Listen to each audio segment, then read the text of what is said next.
m'appelle Caroline. Moi, je travaille chez Écolivre. Je suis pas vraiment un lutin, mais je fais semblant. Aujourd'hui, je te lis une histoire d'amour, une histoire de Noël.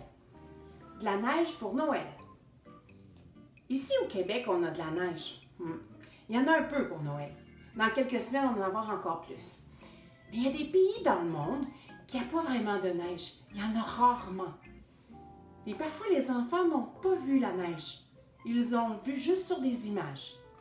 Cette histoire-là se passe dans un pays dans lequel il n'y a pas beaucoup de neige, où il y en a rarement. Peut-être dans le sud des États-Unis ou encore au Mexique, peut-être en Afrique ou encore, pourquoi pas, aux Philippines. Je te lis cette histoire-ci.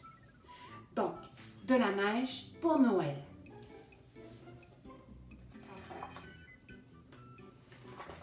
On va tourner les bonnes pages.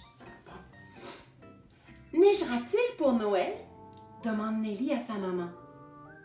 Je n'ai jamais vu de la neige, dit Simon, sauf sur des images.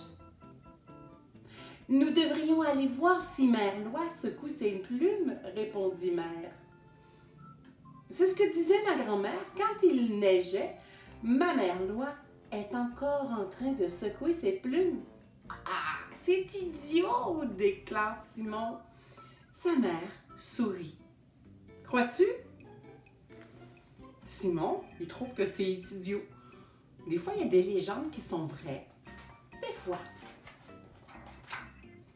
La veille de Noël, Nelly et Simon se couchent tôt.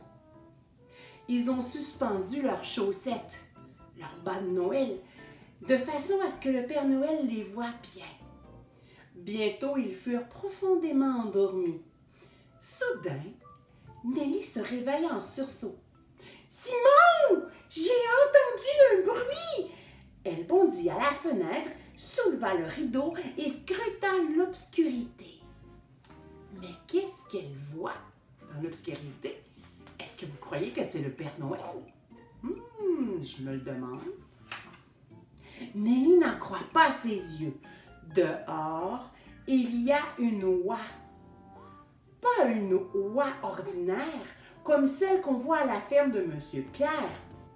Cette oie portait un bonnet vert et un châle rouge. Elle cherchait quelque chose dans les buissons. « Réveille-toi, Simon! » cria Nelly. Simon se retourne et ouvrit un œil. « C'est ma mère Loi! » dit Nelly. « Ma mère Loi? »« Ne dis pas de bêtises! » grogna Simon. « C'est juste une histoire, t'as juste rêvé. »« Non, j'ai pas rêvé! » affirme Nelly. « Elle est là dehors et elle ressemble exactement à ma mère Loi, qui est dans mon livre de contes. »« Je suppose qu'elle porte un sac plein de plumes, qu'elle va les secouer sur nous, » dit Simon en bâillant. Mais il vint à la fenêtre pour jeter un coup d'œil. « Qu'est-ce je pourrais bien faire, disait Mère Loi. Où peut-il bien être? Elle souleva le couvercle du tonneau plein d'eau de pluie et regarda à l'intérieur. Je suis sûre que j'ai laissé ça ici. Si je ne le trouve pas, il n'y aura pas de neige pour Noël. Nelly ouvre la fenêtre de la chambre et appela. Ma mère Loi, peut-on vous aider? Hein? Le son de la voix de Nelly surprit ma mère Loi, qui se mit à glousser de peur. « Oh, vous m'avez effrayée! J'ai perdu mon sac de plumes! » expliqua-t-elle. « Je dois absolument le retrouver, sinon il n'y aura plus de neige pour Noël. » Nelly et Simon s'habillèrent en vitesse. Ils dévalèrent l'escalier pour aller aider ma mère Loi dans ses recherches. Nelly chercha dans la remise et trouva des sacs de bûches et des grosses araignées. Simon chercha dans la serre et ramena des sacs de pommes de terre et des pots à fleurs pleins de poussière. Ma mère Loi chercha dans la grange. elle y découvrit des sacs de maïs et des souris qui poussaient des petits cris. Personne ne trouva le sac de plumes. Mais où est-il? Quand avez-vous vu votre sac pour la dernière fois? Demande Simon. Hier, dit ma mère Loi. Quand je suis passée devant votre maison, je me suis arrêtée pour saluer un vieil ami, puis je suis repartie en oubliant mon sac. Quelqu'un d'autre l'a peut-être trouvé, suggéra Nelly. Il n'y a que 2 maisons sur cette route, la nôtre et celle de Madame Crépy. Allons demander à Madame Crépy, proposa Simon. Ils trouvèrent Madame Crépy isolée devant un bon feu. « Entrez, dit-elle. Il fait froid, comme s'il allait neiger. »« Il n'y aura pas de plavoir de neige, affirme Simon.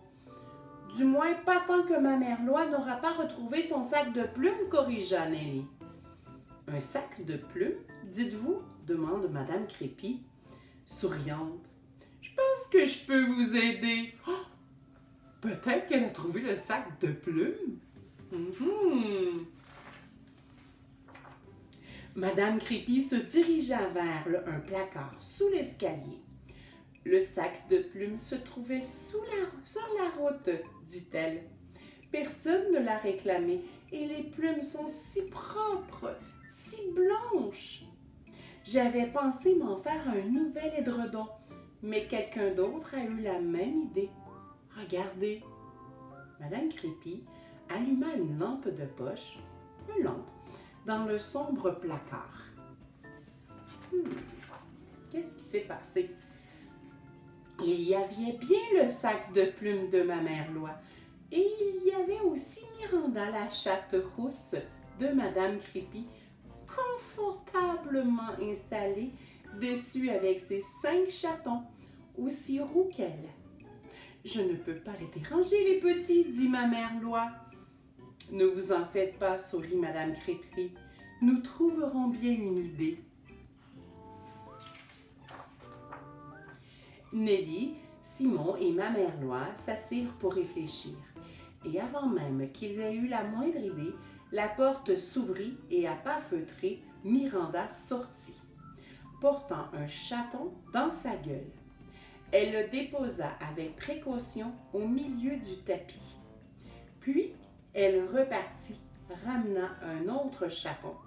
Bientôt, les 5 petits chatons soyeux se retrouvèrent ensemble ronronnant d'aise auprès de leur mère.